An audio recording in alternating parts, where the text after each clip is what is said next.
Okay, the time is now 1 o'clock. We'll go ahead and get started. I just want to take a moment and introduce myself. My name is Gina Rogers. I'm one of the digital learning consultants here at Grantwood AEA. Today, we are going to be facilitating some learning around how you might choose to use the continuous learning field guide to support learning in your district with your teachers.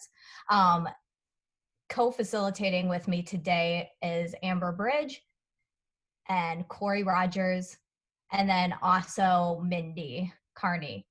As we're jumping in here to the webinar, I just want to remind you of a few norms. So one, please keep yourself muted. If you have questions, please place them into the chat pod and one of us will respond to that question as quickly as possible. We'll have some stopping points along the way in the webinar today where we will elicit questions from you. And so please be ready for that if you have some. We will also try to revoice that question for everyone in the group to hear in case someone else had that same question too and didn't see it in that chat pod. Let's see. Additionally, if you feel comfortable, please keep your camera on. That just helps us build community and also helps us gauge understanding as we're able to see you out there. And plus we love knowing that we're presenting to actual people and not black boxes on Zoom.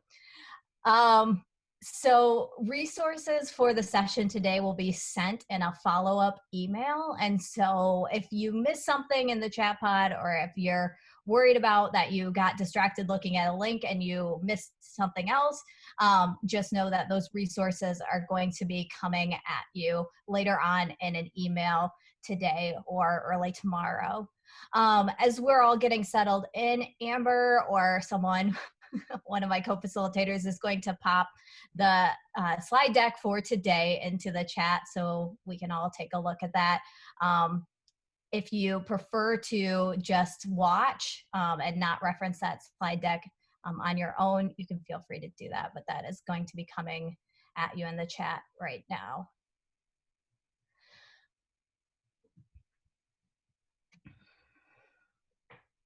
So our outcomes for today's session. So last week, we offered an initial session where we introduced the continuous learning field guide and the 4 different domains within that field guide.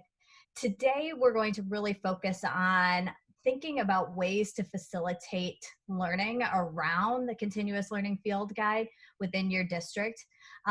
We have developed some different pathways for sharing this information within your district. And so we do want to share those different pathways and options for you today. And then we also want you to start thinking about your next steps for implementation and what that might look like in your particular district or school building.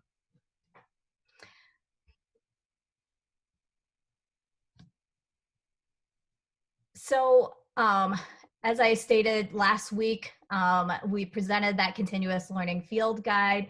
It is available at that bit.ly that is up above in the slide deck. It is a Google site. It's designed to be used in a variety of different ways.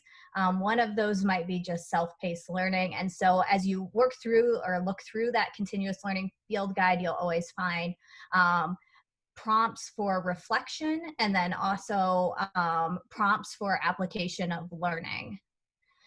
In addition to the field guide site, we also created a continuous learning field guide log. And so basically that takes all of those stopping points or those stop and think or stop and apply reflection points and application points and brings them together into a single doc where a user or a participant might organize their thinking around that continuous learning field guide.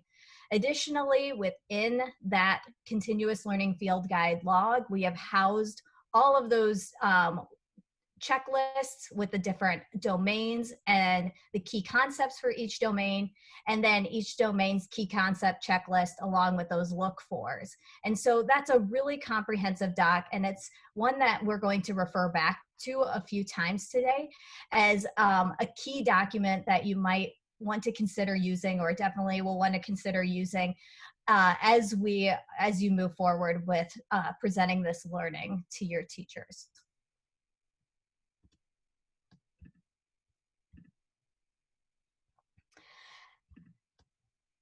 So one thing I do want to call your attention to just at the top of this slide is our Creative Commons licensing on this course, and then also on the companion continuous learning field guide log. So the Creative Commons licensing on that site, and then also the Creative Commons licensing on the companion log.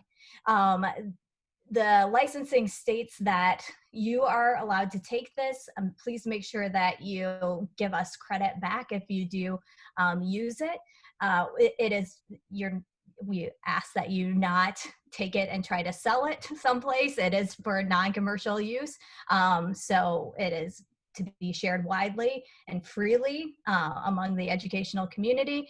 And we also have a share alike icon on there too, which indicates that you are allowed to change and tweak things within the continuous learning field guide to fit your unique individual context. But if you do that, please make us aware and share back with us whatever it is that you change. And so going back through that, 1, give us attribution. 2, please don't try to sell this. And then 3, share alike. So if you change anything, please make sure to share back with us.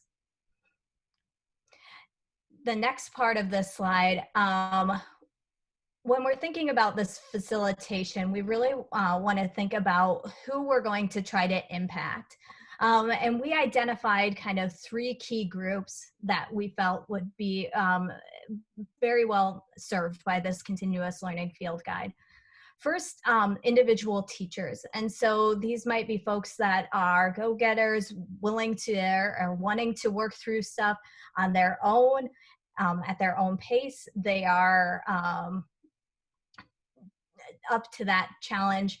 Additionally, we have some considerations for leadership teams. And so this might be a building leadership team or an instructional leadership team as well.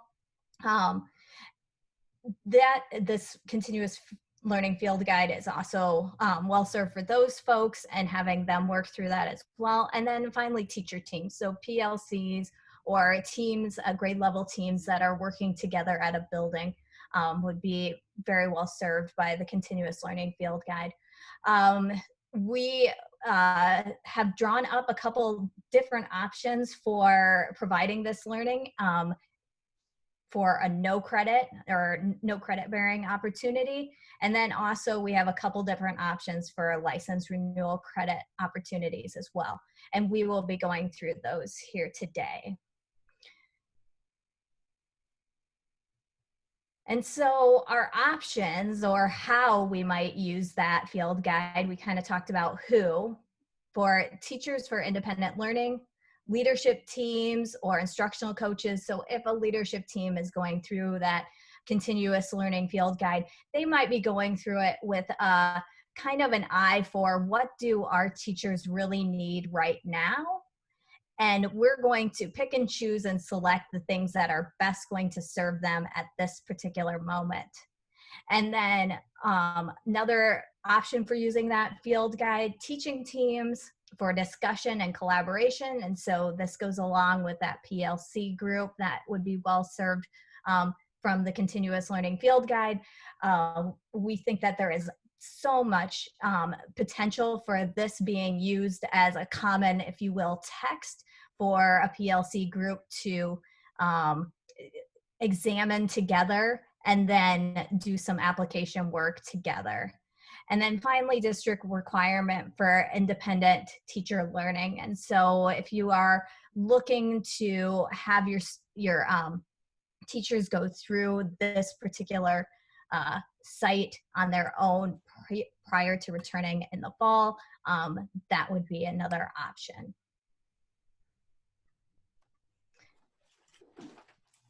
And so now we're going to get just more deep into those three options, and I'm going to kick it over to one of my colleagues, which right now I'm totally forgetting who's taking on the next slide. And so I'm hoping they'll jump in here right now.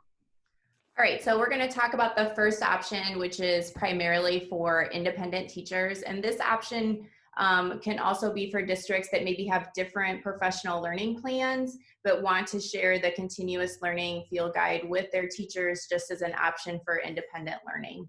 So there's a couple different ways that independent teachers can do this. They can just go through the learning of the field guide on their own accord, at their own time, and at their own pace, and without credit. So just taking the time during the summer as they see fit.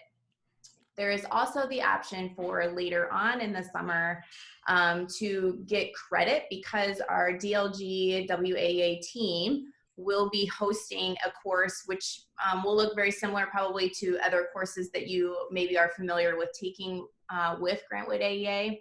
And that will actually run starting July 27th. So that would be for teachers who are looking for recertification credit independently, and it would still be an asynchronous learning type. So they could work through the site, go through the apply-its, and take a look at the requirements of the course, just like they normally would with us. But that would be completely online, as opposed to normal face-to-face times like we might incorporate in other learning modules from the team. If you do have teachers that are interested in taking this course for credit independently, there will be a link that we will share so that they can fill out a form and receive that information when it's actually in the system and ready to be and ready for an enrollment. But just so you know, that date will be July 27th.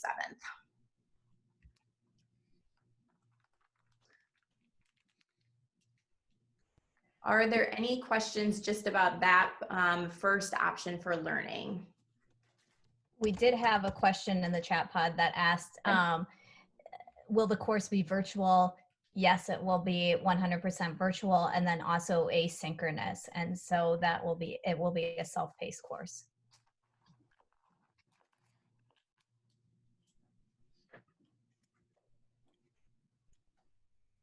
Okay, should we move on to option 2, ladies? Let's do it. All right. Option 2 is for districts that really want their leadership to personalize the elements of the field guide to be able to share out with teachers. And so if you really think about those leadership teams that are coming together to have conversations about what life is like in this continuous learning time, or instructional coaches that are leading the charge in your district, this would be the option for them to think about. And within there are multiple paths. You can just have and gather together some of those teams that are maybe already meeting and talking about how learning looks in this time when maybe we're not face-to-face, and have them go through the field guide site on their own and select what content is really necessary for their teachers. Leadership teams and coaches know their teachers best and know the different environments that they've been working in and how they can move that forward. With that, we've also been having a lot of discussions about an opportunity that exists with within Grantwood AEA that's been around for a while, called learning teams. And so the other option with that does offer the license renewal credit option. And with that, a leadership team or a coaching team with members of 4 to 10 could come together and earn a license renewal credit for going through that work. And so with that, it is in-district facilitation, and it must include asynchronous and synchronous learning opportunities. You would have one member of the learning team act as the facilitator, and that facilitator would need to have a VITA on file with the professional learning office. And each participant, as part of the work of going through that, would create a learning project. And the facilitator then would be responsible for submitting the professional learning team work to the Grantwood Professional Learning Office. We will be offering a template for your district to help structure that learning team if you wanted to be able to offer a license renewal credit for leadership teams going through that work. We are also going to help in a couple of different ways, and all of this will come to you if this is a path that you are interested in going down with your district. You're going to hear learning teams come up again in the next option as well. And so what we're going to do is try to help support you guys the best that we can in being able to offer different sections for your districts. And so there will be more information coming to you next week about giving you all of those things to help this be a more seamless process. One of the pieces of learning teams that we're going to offer is a template, and we're going to show you a sample here in this webinar. I'm also going to invite my friend Corey to jump in too as we're talking about this sample of how this learning could look. So if we look at this document of structuring your learning team, you would identify the members, the focus, the team goals, and then what that learning team project would be. Now this is a sample one with names just stuck in here so that you could see how this could all work in putting it together. But if you notice a couple of things, the learning team project could be the continuous learning field guide log that Gina talked about at the very top of the webinar. And then, do you want me to jump in, Amber? Go for it. Okay. So then as you scroll down, Gina helped put this template together, and we really like the example. So what she did is she color-coded the difference between synchronous and asynchronous meetings and outlined the amount of time that you would spend. And so you'll notice she's got the meeting number, the dates and times, and then an idea of what topics you might discuss. Again, this is for you and your teachers, and you know them best, so please feel free to tweak, but we thought it might be helpful to show you a potential outline that would help get you started. Gina also highlighted what module in the continuous learning field guide you might be using, and then highlighted the roles. So the facilitator you identified will stay the same, but we kind of liked the idea of sharing who's the note taker, and then identifying who on your team is going to share their experience and what's worked for them in their classroom. There's lots of expertise and experience in your buildings, and so giving those teachers a chance to share what's worked for them and to help their colleagues, we think, is a really important part of that learning team process. As part of the learning team, when you would meet, you would create a log that would record what happened during that specific meeting that would help with attendance and focus of those individual sessions. Also, as part of the learning team, if I scroll down here to the bottom, you can see that we have all of the learning from that chunked. We mentioned that there is a project that you submit as part of it, and the facilitator would complete a learning team completion form that would be part of the work that would be submitted with that. Again, all of these documents will come to you in follow-up emails if this is a path that you would like to explore for your district. And Amber, Gina dropped in the chat, which is good. She explained what a VITA is. So to be an instructor at Grantwood, which the facilitator would be considered, a VITA is kind of like a resume, and our professional learning office has a template for you to fill out. You also enter that information into the system. The good news is once you're in there, you can provide learning for your staff, and depending on your education level and your experience level, you can also provide opportunities like this that allow both you and the teachers you work with to get license renewal credit for the work you're already doing. And so it's kind of like a win-win. Absolutely. Are there any other questions that popped up? Okay, Autumn is asking if you've led a book study in the past, are you already on file? That's a great Probably. that we would need to direct to the professional learning office. But if you ask one of them, they'll be able to tell you if you're on file or not yet. And I would say that most likely, if you haven't put it into the new PD system, you will have to submit a new VITA. So previous to the new PD system, it was just a piece of paper that had to be submitted. Now it has to be electronic. So if you have not done that, then you'll probably need a new one. And then someone also said the same thing. So thank you for reiterating. With the new system, you'll have to do a new one. The professional learning office is a great support and they'll be happy to help you with this too. Absolutely. So part of that we would do is we would create a section for your leadership team under work that we've already submitted within there, and more information will be coming on that. But learning teams are also going to come up in our next option, which I believe Corey is taking the lead on. I am. So the next option is a variation on a theme. So this would be, again, hosting leadership teams, but these teams would be specific to teaching teams. And the focus would be for them to collaborate, discuss, and implement the continuous learning field guide.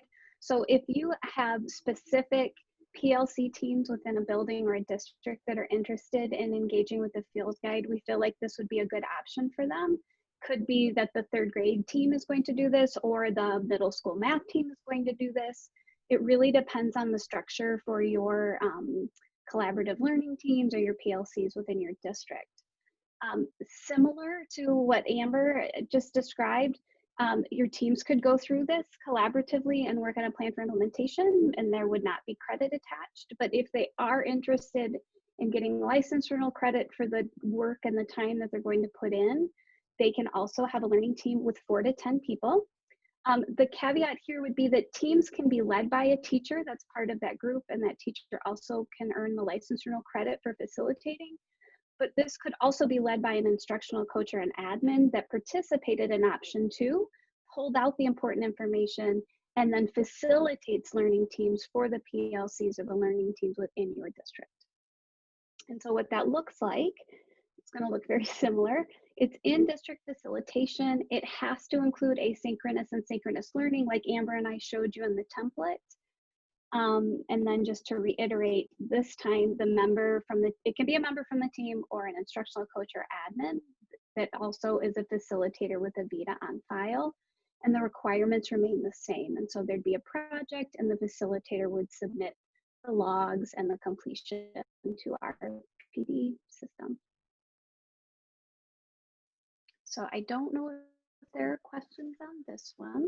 We did have a question in the chat pod about these first credit options with the learning teams and whether or not schools outside of Grant Wood would be able to access that right now. We're only supporting those for credit, those schools that are within our service area. And then we also had a question about whether or not a single facilitator could facilitate multiple learning teams. I will be honest and say that this would be a question for the PD office. My hunch would be yes, but you can't like amass multiple credits for working with multiple teams. I think they would cut you off at 1 credit total. But again, that's a question for the PD office. We will get some clarification on that and make sure to address that in the follow-up email. And then another question came in, Gina, asking, can 2 facilitators work with 1 team? Absolutely, because the nice part with learning teams is facilitator or facilitators can earn that same license renewal credit with participants. And so I don't think there's any problem with there being multiple facilitators. I think this is another a question we'll follow up with the PD office. My gut is that you'll have 1 facilitator on file as that lead person that's going to submit the paperwork, but I don't see anything wrong with you sharing facilitation. Mindy or Amber, Gina, do you want to weigh in on that? No, I would say yeah, if the PD office was saying just one on file, there's nothing wrong with you batting back and forth facilitation responsibilities.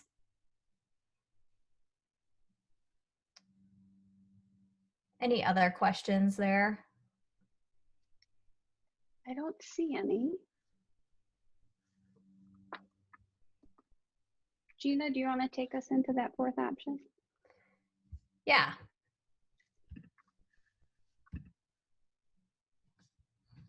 And so our next option is if a district would like to offer the continuous learning field guide as required learning for their teachers. And this could look one of three different ways.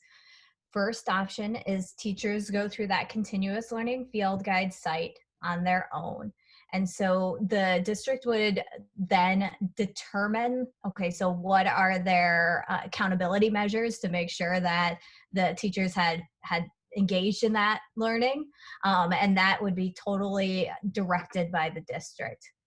The next option is district leadership organizes the learning from the continuous learning field guide within their learning management system. And so this is just allowing that leadership team to take and pick and choose the pieces of the continuous learning field guide that they think will best serve their teachers within their building or within their district, and organizing it into a learning management system, maybe that you're already using at the building to get your teachers more comfortable with that, or maybe one that you would like your teachers to start using next year to give them that experience of what it's like as a student to work through a course or work through course materials in that learning management system. The last option is a section of the Grantwood AAA asynchronous course could be opened up in your district and co-facilitated with a district instructional leader. And so that district instructional leader, if we're going to get into let's move on to this course selection or course section option, that's taking that course proposal that's written up and that's sitting there in the PD system, and we open up a section that is unique to your district or your school. And so, and only your teachers would be able to enroll in that section. And so, for example, maybe Tate High School in Iowa City decides that they're going to open up a section and only the Tate teachers enroll in that section. It's really important. We would require that there is an in-district co-facilitator for these courses. And so that person would need to have a VITA on file. And also, in order to be an instructor on a course, you need to have a master's degree. And so that is one variance or one difference from the learning team. The facilitator within the learning team does not need to have a master's degree. A facilitator of a course does. The course could be all asynchronous, and so it could be all self-paced. And if you did do it within your own district or within your own school, we could put that course material into your learning management system as well and organize it in the way that makes sense for you. However, the requirements for that course are going to have to stay the same as they are in the course proposal, which is that the participants will need to complete the reflection questions within the continuous learning guide, and then they will, or guide log, and then they will also have to participate within the application of learning pieces and show evidence that they had participated within the application of learning pieces within the continuous learning field guide. So if this is something that a district or a school might be interested in, supporting having a co-facilitator, someone that is on record within the building that is co-facilitating this course, along with a point of contact that would be one of the digital learning consultants. If this is something that you are interested in, you will be provided a form to fill out, and we are asking that you fill that out and request more information by June 29th. After June 29th, you'll reach out directly to Stacy Beamer, and she can help start the process for you. But before June 29th, we're asking that you fill out your requests within the form. So more will be shared on these options on Monday, along with links to the various forms to request more information. And so just keep that in mind. What questions do we have?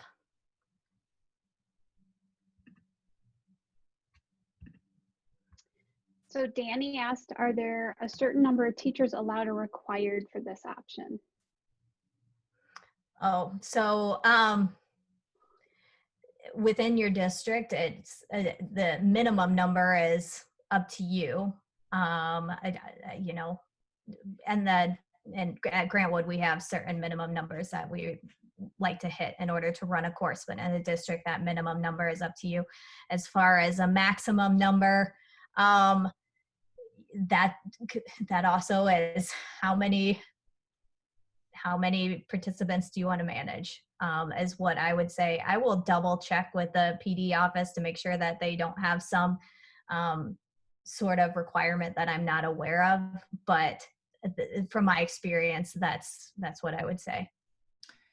And something I would add on to that, I think, is that if within district you're planning on having it wide open for as many district participants as you can, that you might want to enlist maybe more than one co-facilitator. From our experience, anything over 20 starts to get kind of weighty for one person to provide feedback and look through reflections and that type of thing. So I would say from my personal experience that, one facilitator per 20 people helps kind of keep that load lighter, especially if you're doing it over the summer, that you're going to want a little bit of time for yourselves too. So just kind of keep that in mind and try to enlist in some other instructional leaders of some sort to help you with that. I also had a question posed to me that said, could districts do option 4, but as optional for staff, meaning all staff would not have to participate? That would be fine. That's up to you as a district. If you decide that you want to offer this as a course with credit attached, but you're going to let teachers self-enroll, that is 100% a district decision. We're just trying to provide you some structures and frameworks to help you as a district be successful and also allow you to offer credit to teachers because of the amount of time that's here. But we're certainly happy as much as we can to help you flex that so it meets the needs of your district and your educators. Yeah, if you find other ways that this is beneficial or other ideas that you have that you are planning on using this with your district, we would love to hear that too, so that we can share those ideas with other people who maybe feel like, oh, this doesn't quite fit exactly what we need. So if you've got some other ideas or have come up with some creative thoughts around it, please share that with us or with your digital learning consultant, because we would like to know those things too.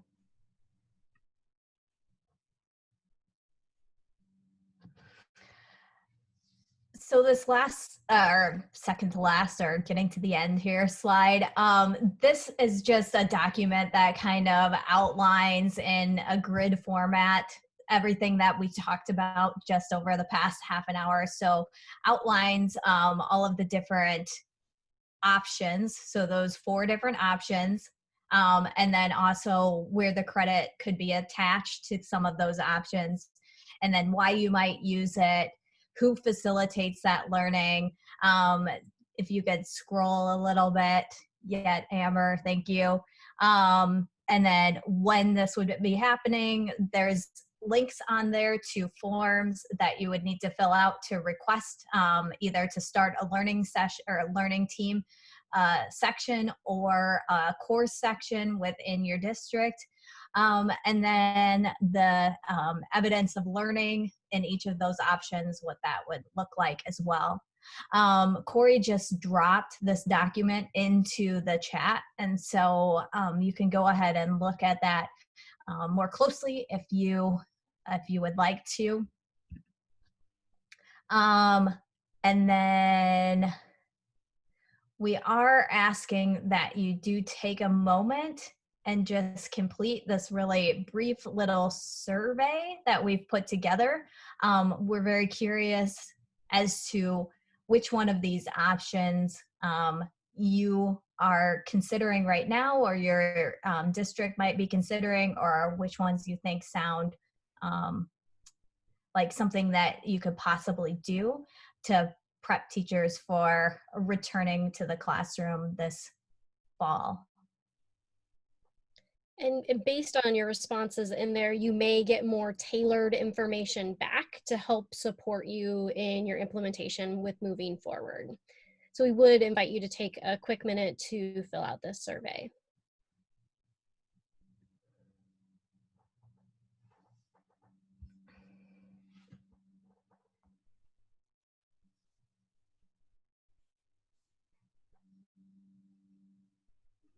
Are we watching them take the survey right now? I feel like, are you have any other questions that we can answer for you? I can see people kind of starting to drop out, which means I think they've probably gotten what they've needed.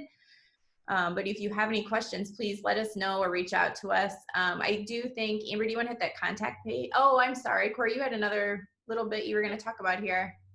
It's okay. We just wanted to bring you back and remind you that this is part of the Return to Learn plan and your continuous improvement process. So in the overview webinar, Stacy talked about how we focus in the overview webinar about determining current state and identifying your strengths and barriers. And what we hope we did for you today is focus more now on creating a plan and how you're going to implement those actions. And so we just wanted to ground this work and remind you that it is still tied to your continuous improvement work and to your Return to Learn plans.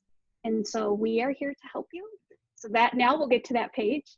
We're here to help you with customized support, or if you have questions. We'd also encourage you to contact your regional administrator, and I would add your school improvement consultant. We feel like all of this work is really linked together, and we're working collaboratively with those folks. And so however it is you're most comfortable reaching out for help, please do that. But know that we're here as a team and happy to help you with making sure that you utilize this guide in a way that helps your staff.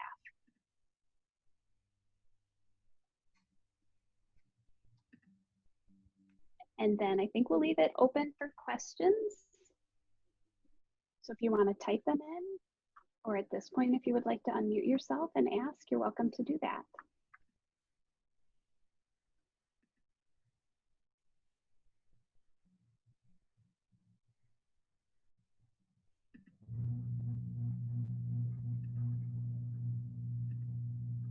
All right, keep fighting the good fight, folks. Hopefully you find some time to relax and enjoy your summer a little bit. It was good to see all of you, and thanks for coming. Goodbye now. Thank you. All right. Bye, everybody.